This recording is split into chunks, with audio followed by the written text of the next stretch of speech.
السلام علیکم ناظرین، یہ ہے انمول کیمیا اور میں ہوں سردار محمد۔ ناظرین، ایموشنل انٹیلیجنس کے حوالے سے میں سیلف اویئرنیس کی امپرومنٹ کے لیے جو اسٹریٹجیز، جو حکمت عملی اپنانی ہوتی ہیں ان کو اس ویڈیو میں بیان کروں گا۔ تو چلیے آگے چلتے ہیں۔ سیلف اویئرنیس کی امپرومنٹ کے لیے 11 اسٹریٹجیز جو ہے وہ بتائی گئی ہیں، جن کو ہم مختلف ویڈیو میں پیش کریں گے۔ اس ویڈیو میں ہم پہلی 3 جو اسٹریٹجیز ہیں سیلف اویئرنیس کے حوالے سے ان کو میں بیان کروں گا۔ یہاں پر جو پہلی اسٹریٹجی ہے یا جو پہلی حکمت عملی ہے وہ ہے اپنے تجربات کے بارے میں آپ کیسا محسوس کرتے ہیں اس پر غور کرنے کے لیے کچھ وقت نکالیں۔ وقت کیسے نکالیں گے؟ اس کے لیے آپ اپنے تجربے پر غور کریں، اس کے بارے میں سوچیں کہ آپ نے اس وقت کیا سوچا اور کیا محسوس کیا، اور دوسروں کے ساتھ گفتگو کے دوران آپ نے کیا تجربہ کیا، اور بات چیت کے دوران آپ کے اندر کیا محسوس ہوا، یہ آپ نے اس پر غور کرنا ہے۔ دوسری بات یہ ہے کہ اپنی تعلیم پر غور کریں۔ آپ کی تعلیم کتنی ہے اور آپ کی تعلیم آپ کے جذبات کے عکاسی کرتی ہے یا نہیں؟ تو اپنی تعلیم پر غور کریں، اپنے تجربے کا تجزیہ کریں اور ان ماڈلز یا اصولوں سے موازنہ کریں جن کی آپ پیروی کرنا چاہتے ہیں۔ یہ تجربہ آپ سے کیا کہتا ہے اور اس تجربے سے آپ کیا سیکھ سکتے ہیں؟ اور اپنی اس ایکسرسائز پر وقت لگائیں اور اپنی تعلیم کو اپنی اس ایکسرسائز میں شامل کریں، اس کو اس میں لاگو کریں، اور غور کریں کہ اگلی بار آپ کو ایسی صورتحال کا اگر سامنا کرنا پڑے تو آپ کے پاس کون کون سے اختیارات ہیں، کون کون سی صلاحیتیں ہیں کہ اگلی بار جب آپ اس صورتحال کا سامنا کریں تو آپ کون سے اختیارات یا کون سی صلاحیتیں دیکھ سکتے ہیں، اور آپ اپنی عکاسی کی بنیاد پر خاص طور پر کیا کرنے کا ارادہ رکھتے ہیں۔ حکمت عملی نمبر 2، اسٹریٹجی نمبر 2، وہ یہ ہے کہ اپنے جذبات کی لہر کو دیکھیں، یعنی آپ کے جذبات کس لہر سے آپ کو اپنے نعرے میں لیتے ہیں اور وہ دوسروں پر کیسے اثر انداز ہوتے ہیں۔ جب آپ اپنے دوسروں کے ساتھ بات چیت کر رہے ہوتے ہیں، جیسے دوست یا خاندان کے افراد، اور آپ بے قابو جذبات کا استعمال کرتے ہوئے معلومات کا اشتراک کرتے ہیں تو وہ درج ذیل ہیں۔ بات کو ختم کرنے کے فوراً بعد اپنے سامعین کے چہرے کے تاثرات اور جسمانی زبان کا جائزہ لیں۔ اس بات پر غور کریں کہ آپ کے جذبات نے آپ کے آس پاس کے لوگوں کو کیسے متاثر کیا، یعنی ان کے تاثرات کیا ہیں۔ تیسرے نمبر پر آتا ہے کہ کیا دوسروں نے آپ کو اس کی حمایت میں آنکھ سے رابطہ کیا، یا آنکھ ملا کر آپ کی لیکچر کو سنا جس سے آپ بات چیت کر رہے تھے، یا جب آپ بول رہے تھے تو انہوں نے منہ موڑ لیا، لیکن یعنی وہ کسی اور حرکات میں مبتلا تھے، وہ کچھ اور کر رہے تھے، آپ ادھر بات کر رہے تھے اور وہ کچھ اور کر رہے تھے، یعنی آپ کی بات کو غور سے نہیں سن رہے تھے۔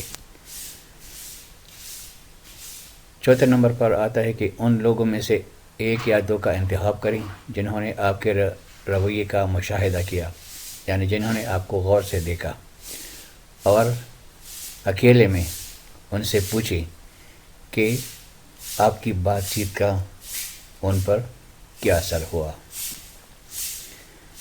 یہ بھی لکھ کے نوٹ کریں کہ آپ کے جو جذبات جو بے قابو تھے، وہ ان جذبات نے آپ کے آس پاس کے لوگوں کو کیسے متاثر کیا، یعنی آپ کی بات چیت، آپ کا لیکچر یا آپ کی پریزنٹیشن جو بھی تھا، انہوں نے سامعین کو کیسے متاثر کیا۔ اس بات پر غور کریں کہ اگر آپ اپنے جذبات پر بہتر کنٹرول رکھتے ہیں تو آپ معلومات کو مختلف طریقے سے کیسے دوسروں تک پہنچا سکتے ہیں۔ اور ساتویں نمبر پر آتا ہے کہ آپ کے جذبات دوسروں کو کیسے متاثر کرتے ہیں۔ اس بات کی آپ کو نگرانی کرنی پڑے گی، یعنی جو آپ کے جذبات ہیں، اپنے جذبات کے وقت دوسروں سے بات کرتے ہیں تو اس وقت اس بات پر غور کریں کہ دوسروں پر اس کا کیا اثر پڑتا ہے۔ اب آتا ہے اسٹریٹجی نمبر 3 پر،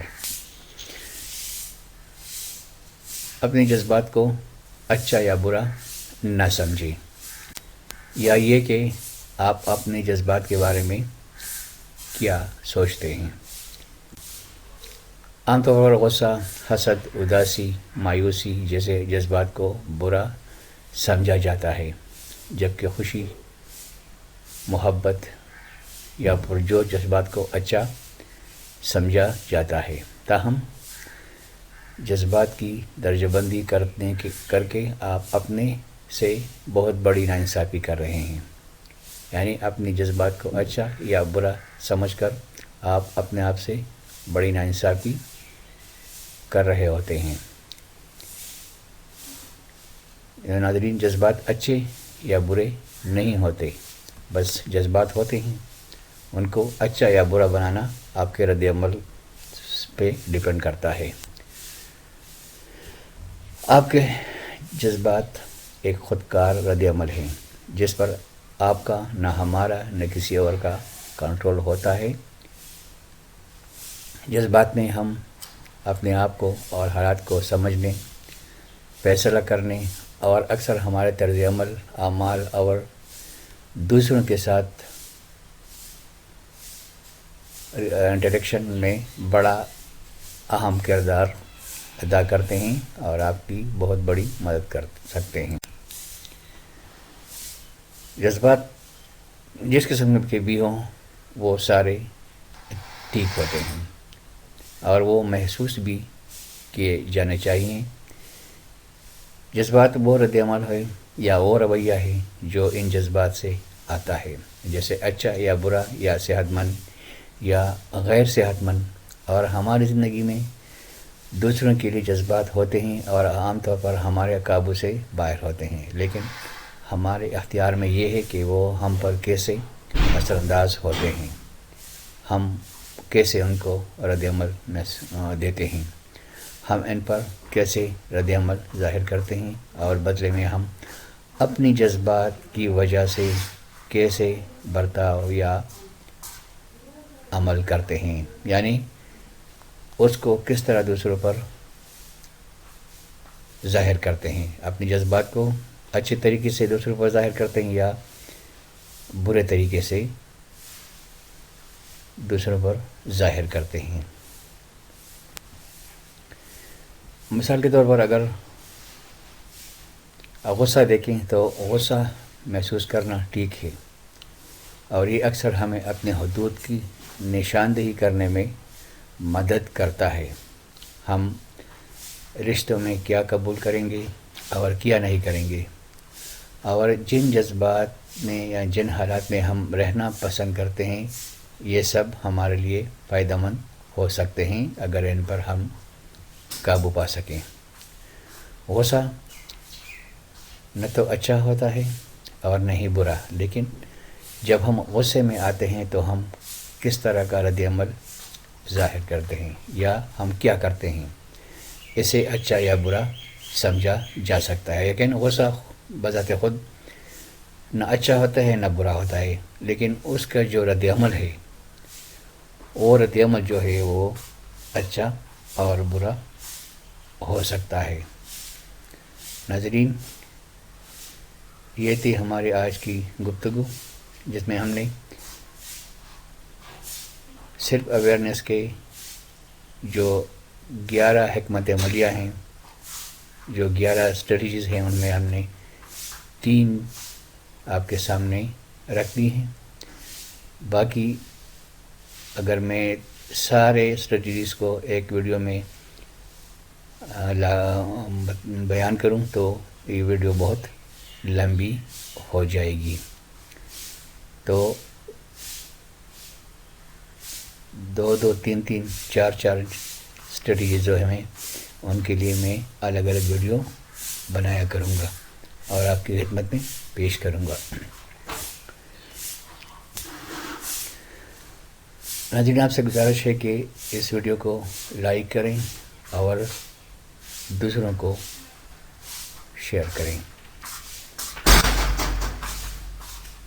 میرے چینل کو سبسکرائب کریں تاکہ ہر آنے والی ویڈیو آپ کو بر وقت پہنچتی رہے۔ دیکھنے کا بہت بہت شکریہ۔ اللہ آپ کا حامی و ناصر ہو۔ بہت بہت شکریہ۔